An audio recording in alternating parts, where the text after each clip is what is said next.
What's up, Bay Shore? Woo! Hey, I just look at that video and I see like a lot of your faces that were in that video, and that just does that video not blow your mind? All those people who've been baptized in a basement. Anyway, hey, welcome to the 11th annual Baptism Party Weekend. I could not be more excited, and I know there's always somebody new in our basement, and if you're new, you're probably looking at me and you're like, he's the guy? It's him? He's wearing shorts. And I can't look at those legs for 30 minutes. Listen, I apologize about the shorts, but I'm wearing them in solidarity because there's some people going swimming today. And so I thought I should wear some shorts to be with them. And listen, I'm going to just tell you right up front, today's going to be a good day, people. I can feel it in my bones, okay? And it's not going to be a good day just because the Ravens are going to crush the Raiders at 1 o'clock. Although we are, because I cannot start the season 0-2 emotionally. I cannot handle that. But today is going to be a good day because it is Baptism Party Weekend. But have you ever had a bad day before? Yeah. Come on, raise your hand if you have ever in your life had a bad day before. Okay, all the Washington Commander fans are like, every Sunday. Including this one, I'm sure. Anyway, I thought I'd start out by telling you my favorite bad day story, which kind of sounds weird, but like, hang with me. It starts out with one of my favorite pictures of my baby girl, my firstborn, Nora. We'll put her picture up here. I love this picture. This was around taken when Nora was around going into kindergarten.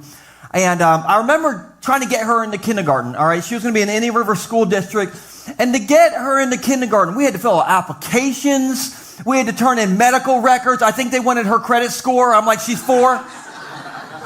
I mean, it was crazy. And Nora had to take a pre-kindergarten entry exam just to kind of see where she was. Listen, they didn't do that back in the day. Anybody could get into school back in the day, right? I'm pretty sure just like random school buses used to drive around back in the day. If there was a kid near the end of a driveway, they'd be like, pick him up. Get in here. You bring him to school. The school's like, who's this kid? I'm like, I don't know. He's standing near the end of the driveway. Well, welcome to school, kid. Listen, there was no entry exam. Okay, nowadays for everything, you got to jump through more hoops than a Cirque du Soleil show to get into anything. And so my amazing smoking hot wife scheduled Nora's pre-kindergarten entry exam. But what I didn't know is she scheduled it on Georgetown Elementary School's last day of the regular school year before they released for summer at 8 a.m., people. And she's like, you'll be fine. You just take both kids with you by yourself. I'm like, thanks, honey. And so I pull up to Georgetown Elementary School. It's their last day of school at 8 a.m. And listen, the traffic jam in front of that school. I have never sinned so much in my head in my life. And there was nowhere to park, okay? There was only one parking spot, and this is true. It was a parking spot that had a sign in front of it that said, for teachers only. And I thought, I teach. For the Lord, you know. So I parked my Honda Civic right in that spot. And I got my 3- and 5-year-old trying to get into school, and every door of the school is locked, okay, which is a good idea, but I could not figure out how to get into school. I finally found a door with a doorbell, and I thought, that's weird, but like, maybe. So I hit the doorbell, did the whole ding-dong thing, and in 2 seconds, the Georgetown Elementary School SWAT team shows up, and they're like, who are you, and why are you here? And I'm like, me and the kids are just like, I'm here for her kindergarten entry exam. And you see that Honda parked in that teacher spot? Don't worry about it, okay?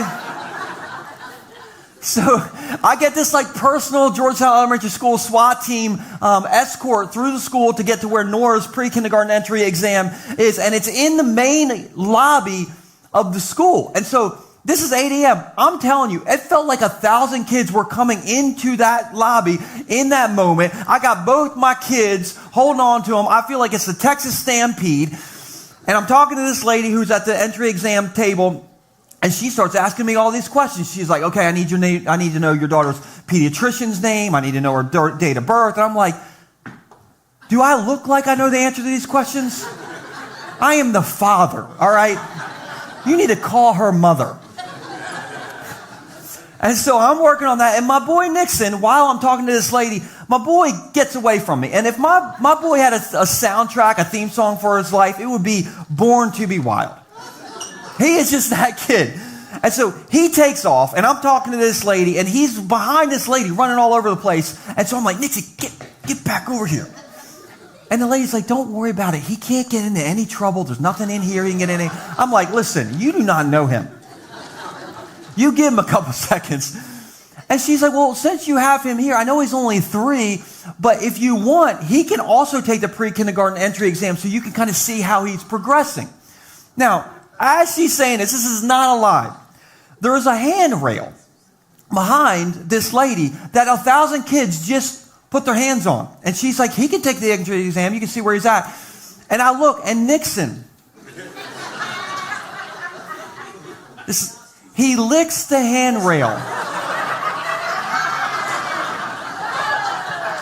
The whole way down. I am not lying. And I just looked at the lady and I thought, I don't think he's ready for that test today. But I remember her saying, listen, if you do want him to take the test, I just need to verify that you're his dad. I need to verify your identity. And as embarrassing, that's my favorite embarrassing moment as a parent so far. But as embarrassing as that moment was, when she said, I need to verify your identity, I am so proud to identify as Nixon's dad. Okay, I'm his dad. The boy licking the handrail, yep, I'm his dad. And I tell you that because on baptism party weekend, what if you weren't ashamed to say, Jesus, I identify with you. Jesus, I am not ashamed of you. And to prove it, I'm willing to get a little embarrassed for you today by getting dunked for you in the baptistry today. Amen. And just so you know, that's what I've been praying for you guys to do all week long. Because, and here's what baptism is, because some of you this is new to you, okay? We'll throw this on the screen.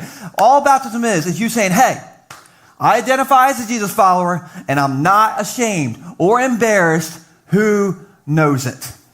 I'm not ashamed. I'm not embarrassed of who knows it. And some of you, all right, the reason today's going to be a good day is because, and Nate said this earlier, some of you are going to get baptized today, and you don't even know it yet.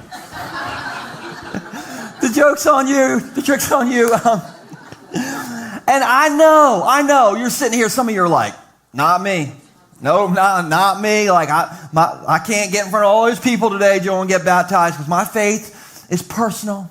I like to keep my faith, like my dance moves, high and tight.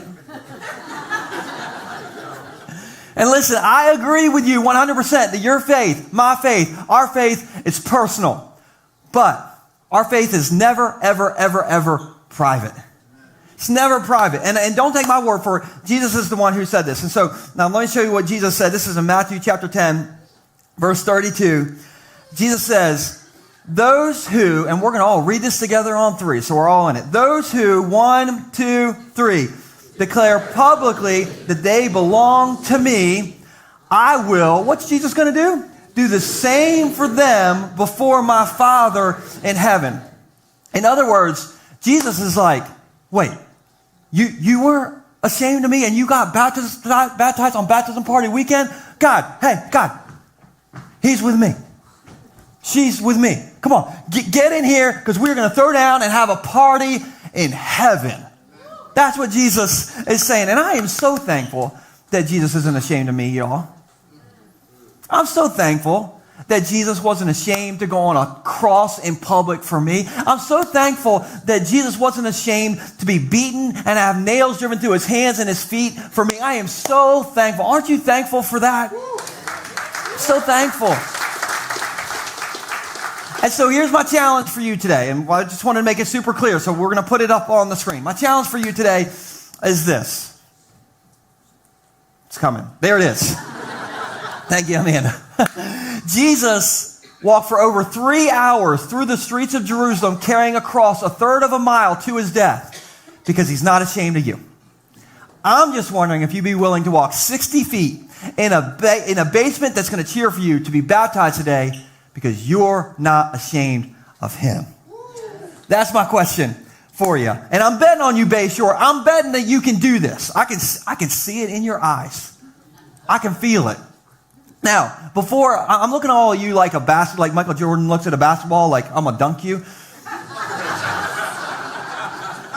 But before that happens, I want to show you Luke 15. And in Luke 15, I love Luke 15 because Jesus tells 3 different stories, but all 3 stories have the same meaning. And the meaning is that Jesus will do crazy things to get to you because he's not ashamed of you. All 3 stories have the exact same meaning. And so I'm just going to read you one of those stories. And to set the scene, Luke kind of sets up the environment or what's going on around Jesus this way. Luke chapter 15, starting in verse 1. Tax collectors and other notorious sinners often came to listen to Jesus teach. Now, this is time out there, and you can leave that up there, Amanda. Anytime I read that sentence right there, the first sentence, I think, that's my dream for this church. I always want this to be a place where anyone can walk in here and experience Jesus and not feel judged or ashamed. That's what I always want this place to be. And listen, I don't care if you walk in here and you're a pregnant teenager, or if you're going through a divorce right now, or you're high or drunk right now, or worse, you could be a Steelers fan. But we are a messy church, and so get in here. Jesus did not come for perfect people. He came for messy people. And if we are not attracting the same people that Jesus was attracting, we're not preaching the same message that Jesus was preaching. And so turn to the person next to you and say, good news, you're messy. This is going to be okay.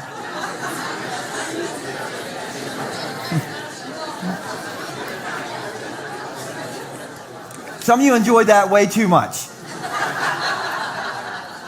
So these are the people. Jesus is around all these notorious sinners, these rough, messy people. And this made the teachers of religious law complain that Jesus was associating with such sinful people, even eating with them. Now, have you ever noticed that religious people are always the people complaining the most in church? Is it just me? Listen, I started working for Bay Shore when I was 23 years old. I'm only 24 now, so it was about a year ago. But I found out at 23 how crazy you all church people can be. When I moved a coat rack into storage for the summer. I'm not lying, okay? And so I moved this coat rack that was in our church lobby into storage for the summer. It was 107 degrees outside. I thought nobody's going to be really wearing a coat. And so I did that. And the very next Sunday, this guy in our church came at me and he was walking like power walking, you know? And I knew him, okay? This guy was our most famous church complainer. His name was, the music's too loud, the lights are too bright, and the preaching's not deep enough. He goes to every church. And so he comes at me sideways and he's like, I heard you moved the coat rack. And I was like, well, yeah, it's the 4th of July. We'll bring it out in September. And he's like, great. Now, the lights are too bright, the music's too loud, the teaching ain't deep enough, and now I don't got anywhere to put my coat that I'm not wearing. And I remember thinking, if religious people were as passionate about sharing the good news of Jesus as they are about complaining sometimes, there wouldn't be enough seats in all the churches to fill all the people that would come into those places. And so he's just complaining. And these religious leaders, they're complaining around Jesus because he's hanging out with messy people. And so Jesus is like, well, let me tell a story. And so Jesus told them in verse 3, Jesus told them, the religious people, also known as the people who killed Jesus, by the way, this story. If a man has 100 sheep and one of them gets lost, what will he do? Won't he leave the 99 others in the wilderness and what? Go to search for the one that is lost until he finds it. Now, question. How many of you have ever lost anything before? Okay, have you lost a phone, your keys, your kid? Come on, let me see your hands. Keep them up. Keep them up. Just trying to see who's lost a kid because you can't serve in Bay Shore Kids. No, we all lose stuff. Now, a few weeks ago, I could not find my phone. And I don't know if you're like me, but without my phone, I don't know how to survive. I don't know how to get anywhere. I don't know how to pay for anything. I don't even really know how, what the weather's going to be. I don't even know what to wear. And so I'm like freaking out because I could not find my phone. And our family was going to go to the beach. So that my family was in the car waiting for me. And I'm thinking, I don't even know which direction the beach is in without Apple Maps. And so I cannot find my phone anywhere. Stacy's frustrated with me. And so she yells from the car. She's like, well, just ding your phone with your watch and maybe you'll find it. And so I'm like, oh, that's a great idea. My wife's definitely smarter than me. And so I did the whole thing. I'm like,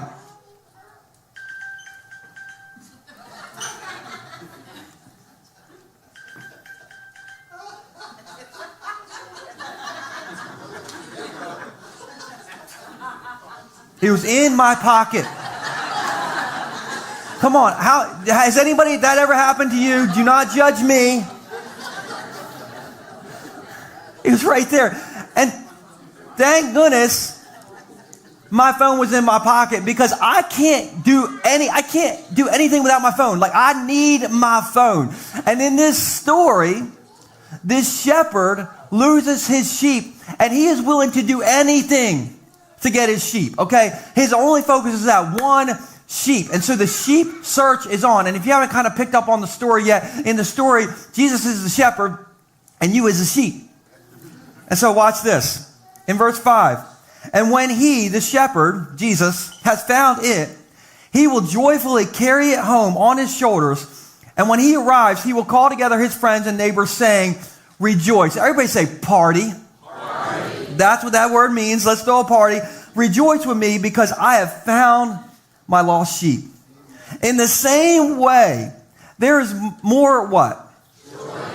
Joy in heaven over one lost sinner who repents and returns to God than over 99 others who are righteous and haven't strayed away.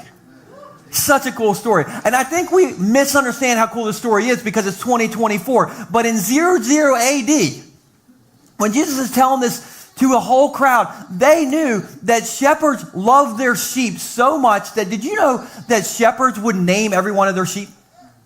Did you know that? Like in Jesus' day, they would give every sheep a name. Okay, so this wasn't like, sheep number 62 that ran off. No, this is Bob. Or Wooly. Or maybe a normal name. Maybe it's like, Wilson the sheep. I don't know. So you got Tom the shepherd. He lost Wilson the sheep. And he is going crazy because he needs to get Wilson the sheep. And actually we have video footage of how Tom the shepherd was looking for Wilson the sheep. This is Tom the shepherd. Wilson! Wilson!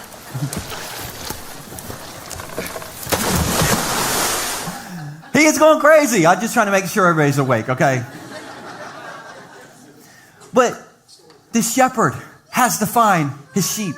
And when he does, there is a party in that town for that lost sheep coming home. And Jesus is like, in the same way, when someone comes home and says, yes, hey, I'm going to follow you, Jesus, I will publicly identify with you, there is a party in heaven, which is why we call today Baptism Party Weekend.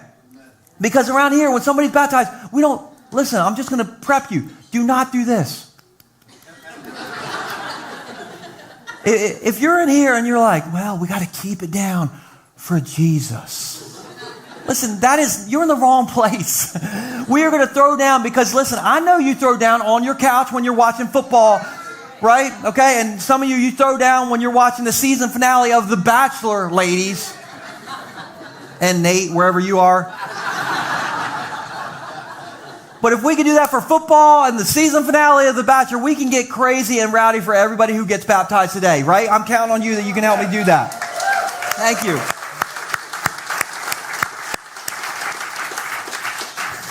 Now, maybe you're still like, that's great, Joel. But I still don't want to get baptized. And I 100% get that. But let me just be really, really clear here. Following Jesus isn't about getting what we want. Following Jesus is about doing what Jesus asked us to do.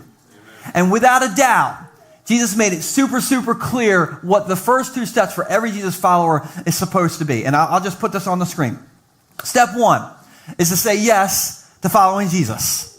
That's it. Just say yes. Hey, I'm going to follow you. And step 2, and we'll put this up here, is to identify as a Jesus follower by not being ashamed, but by being baptized. That's it. And some of you, you've not decided to follow Jesus yet. You can do the first 2 steps today. 2 for 1 deal. And normally at the end of the service, we do this thing where like close your eyes, and if you want to accept Jesus, you can like raise your hand. We don't do that today on Baptism Party Sunday, because when you're in the pool, you'll say, hi, my name is whatever. And then you'll say, I'm a Jesus follower. You can do this first 2 steps right here. How cool is that? So anyway, and can I show you where this is in the Bible? Because some of you are like, I need biblical proof. Okay, I'll give you biblical proof. Matthew 28, starting in verse 18, Jesus came and told his disciples, I have been given all authority in heaven and on earth. Pause. Who has the authority? Jesus or us? Jesus. The answer is always Jesus in church. And so, good job. He says, therefore, go and make disciples of all nations. Okay, and in other words, that's step 1. Like, help people say yes to Jesus. Everybody say that's step 1. And then, baptizing them. It's the very next thing in the story. In the name of the Father, the Son, and the Holy Spirit. Now, again, you might be like, okay, I see it, Pastor Joel, but I still got some questions. Now, here's the thing. I know you have questions because you all ask me more questions about baptism than anything else. To this day, like anything we do, when we roll out the baptistry, everybody asks us questions. Now, on Dad's Day, we opened the service with a Foo Fighters song. No questions. The pool comes out, everybody's like, Joel, can I get your email address? And that's okay. I'm used to getting questions. I'm like a professional, question answerer, all right? Because I have 2 kids, and one of my kids' name is Nixon, and he's not just a rail licker, but he also asked me more questions than any dad has ever been asked. Not the other day, a few years ago, Nixon was like, Daddy, in the middle of all of his questions, she's like, Daddy, if you and Mommy wanted a baby real bad, do you just ask Jesus and then poof, a baby appears? And I looked at him and I said, yeah. That's how it works, son. Any other questions you have about babies, you ask your mother. She loves those questions. But I'm like a professional question getter because I have kids. And so every baptism Sunday, I answer the top 6 questions you all ask me about baptism. So I know somebody's thinking some of these. The number 1 question I get asked by far is this one. We'll put it on the screen. I was baptized as a baby. Should I be baptized again? Now, watch this. Raise your hand if you were baptized as a baby, okay? And keep it up, okay? Look around. Look at that. Okay, now, keep your hand up if you remember it.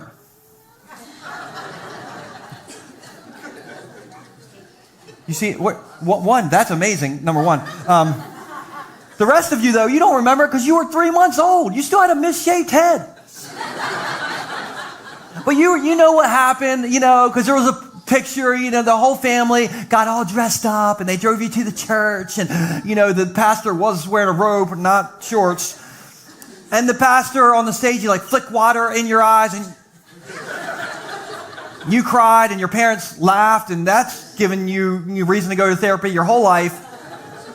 And then to celebrate afterwards, everybody went to Cracker Barrel and Uncle Frank was like, hey, I forgot my wallet. Could you guys just... I'll pay you back. And listen, he never paid back. Uncle Frank's been cheap your whole life, okay? But you've been told kind of the stories. You've seen the pictures. And I'm not here to take anything away from that. That was an amazing moment for your parents. Because your parents wanted to dedicate you to Jesus that day, okay? But as amazing as that is as a moment, it's not exactly an in the Bible thing. Did you know there's 27 references to baptism in the Bible? 27 references. Everybody say 27. How many of those are with a baby? 0.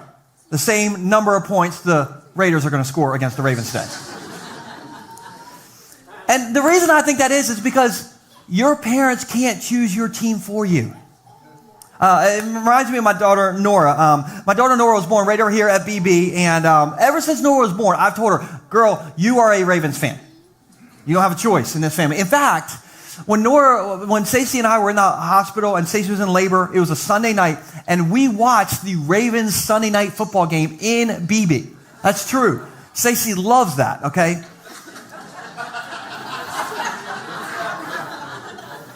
So right out of the gate, I'm like, Nora, you are a Ravens fan. We watched it like the night you were born.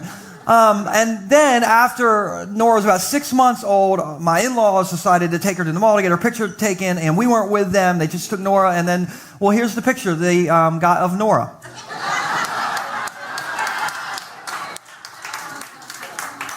Some of you are cheering. You like this.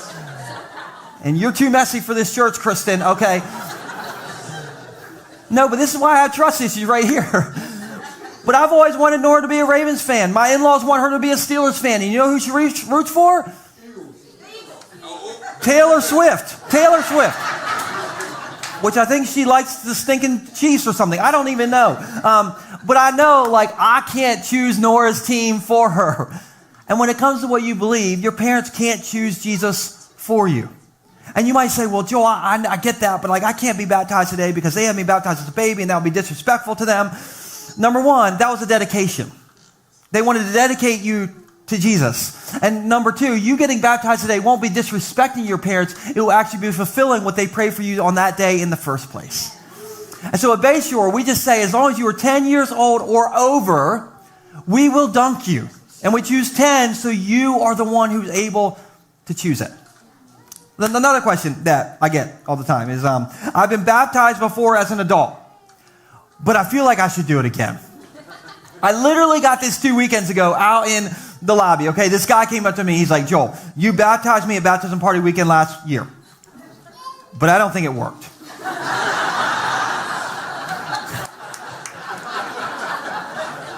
Like, I think you need to do it again.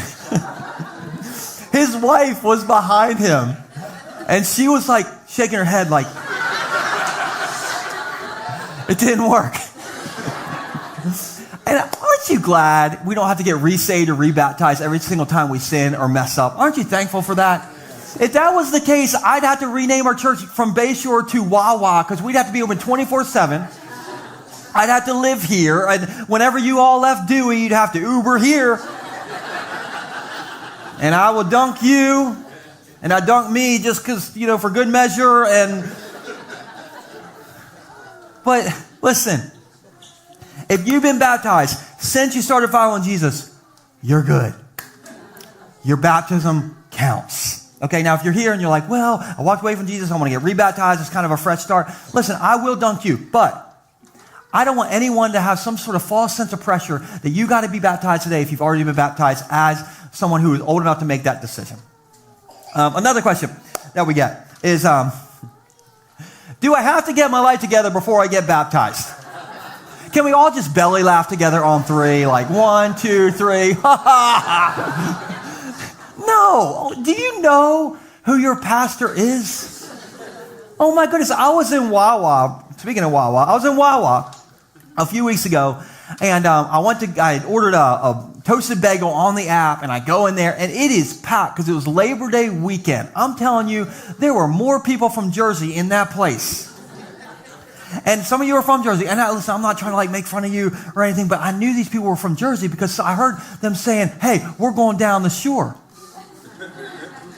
And I thought, we don't got the shore. We got the beach. You're in the wrong state, bro.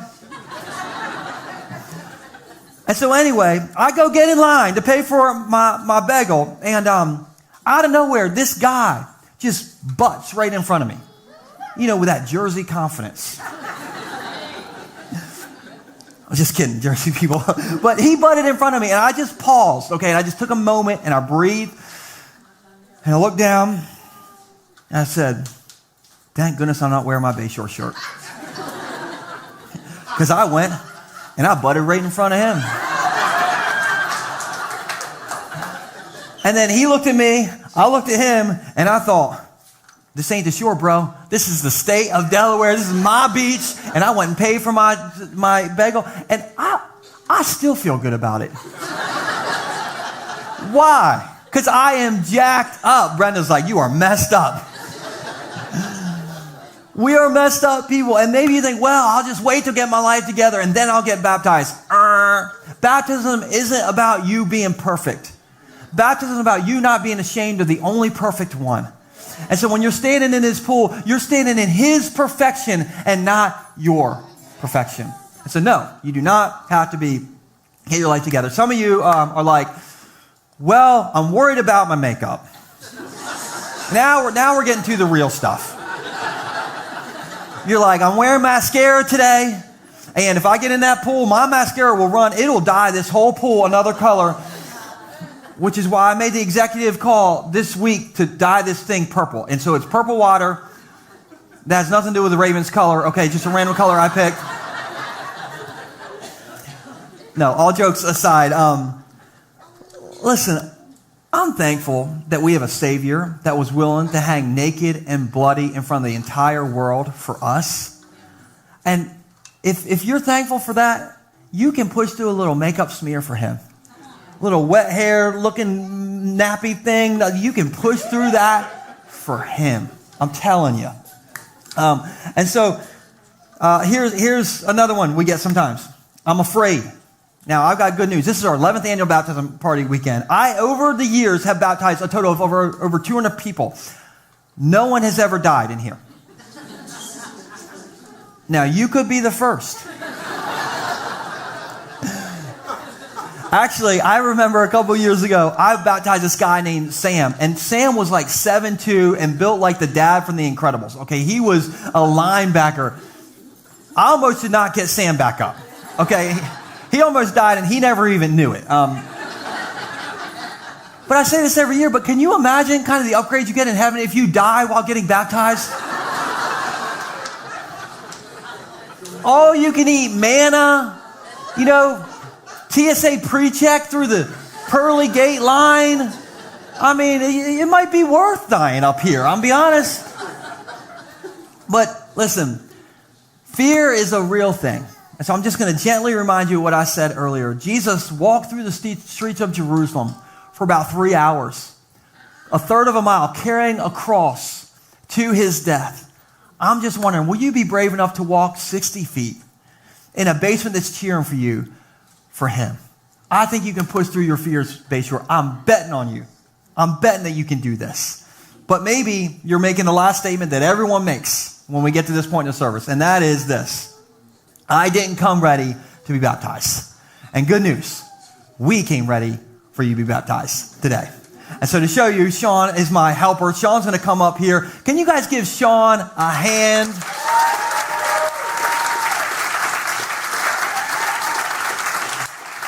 Come on up here with me, Sean. Sean's been coming here for like a month-ish? Okay.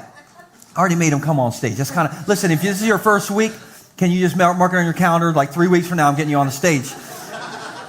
But Sean has a bag of everything that people who decide or choose to get baptized today are going to get. So I'm just kind of going to go in through this one at a time. Sean, if you don't mind just holding that. First off, if you choose to get baptized today, you are going to get this very stylish shirt that me and Sean are rocking right here. And it is free. And that is my favorite word right there. And you get to keep this. And it says made new on it because baptism is symbolic that you are free and you are made new from the sins of your past, okay? So first you're going to get a shirt. Next you're going to get some oversized Walmart basketball shorts. So if you've always wanted some oversized Walmart shorts that are $4, you came to church on the right Sunday. Next we have a towel, and it's not a very big towel, but we're trying to save money around here. It's enough to dry you off. We have a trash bag, because I know some of you got those fancy cars with the leather seats and the butt warmers and the massagers, and you're like, I can't sit in my leather seats with it'll get wet, and I'll have a cold butt all winter. Listen, we care about all your problems, and so you can put this on your seat, and your butt warmers will work great this winter. Some of you are like, listen, I have an iPhone, and I don't want to, set it down, because people in this church might steal it, and they might. They steal a lot of our church pens, but listen, you can put your iPhone in the baggie, and I will baptize your iPhone with you. You can take it right in there with you. Now, if it starts leaking, it is not our responsibility. This is off-brand baggies because we're in a building program. Anyway, we have flip-flops for you. There's, I threw this on the ground, but we have a thing with a QR code, and you can scan this, and by this time tomorrow, you can get your baptism picture so you can share it with all your family that did not make it or wasn't able to be here. And so we got everything covered.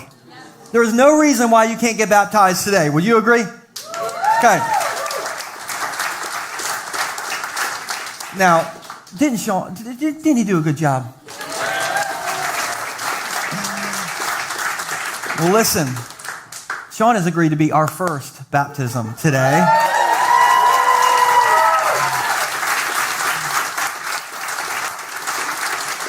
And Sean has his family here, and an incredible story that we filmed a couple weeks ago. And so just check out this video before we baptize Sean. My name is Sean. I'm 21 years old. After graduating, I realized that I didn't want to jump right into college because I didn't know what I wanted to do. So I was like, well, my parents are at the beach, so might as well go join them, live at the beach, get a cool summer job. And that's what happened. I moved to Delaware, and I got a cool job on the boardwalk and made friends, and I was enjoying my time here. 1 year living in Delaware is when I started to dive into this kind of party culture, this atmosphere at the beach, drinking, hanging out with girls, the party culture, which drugs were involved, where I was just always looking to get high. I wasn't taking care of myself. I wasn't being active in the community. I wasn't being present for anybody. Really struggling with just so much weight of guilt. I was so ashamed of myself, and I knew that this wasn't me. I wasn't happy. It got so bad to the point where I did too much. My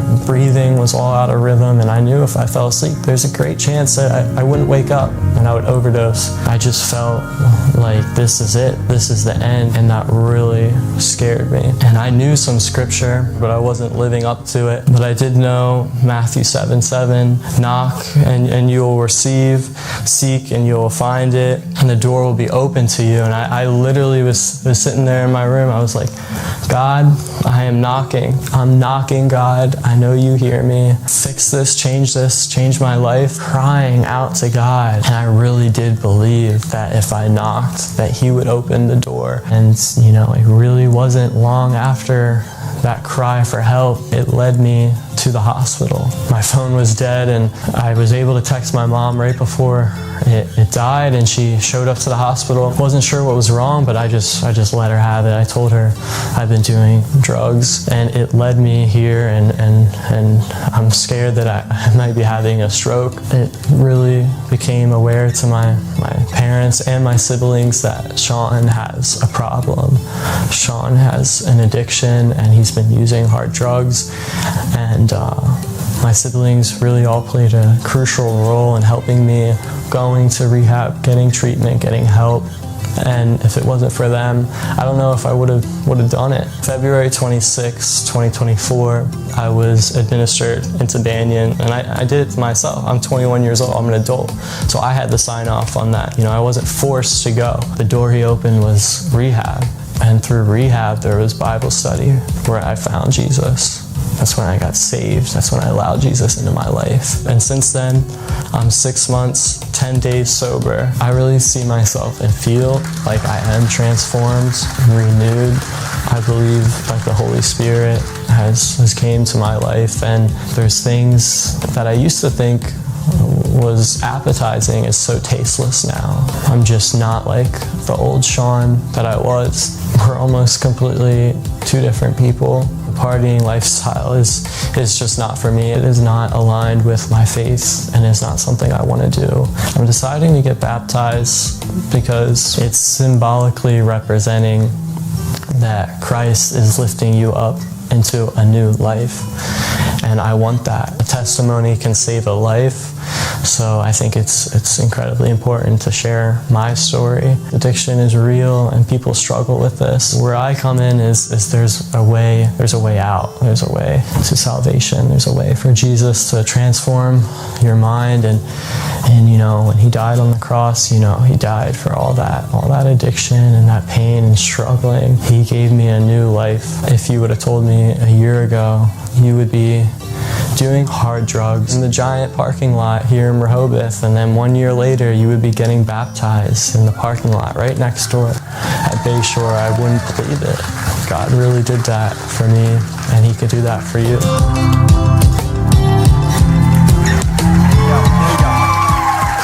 You can walk a little bit. You can take a seat, Sean. Your story is amazing. You're that lost sheep that came home. And I'm telling you, there's a party in heaven right now. And as excited as your family is to see you up here, there's even more joy in heaven if you can even imagine that. And so I'm so proud of you, Sean. And what everyone says, this is your first baptism you've seen at the in the basement. What we say is, you'll just say, "Hi, my name is Sean, and I'm a Jesus follower." If that's true. Hi, my name is Sean, and I'm a Jesus follower. Ooh. Sean, you can grab your nose. You can grab your nose. It is my honor to baptize you in the name of the Father, the Son, and the Holy Spirit.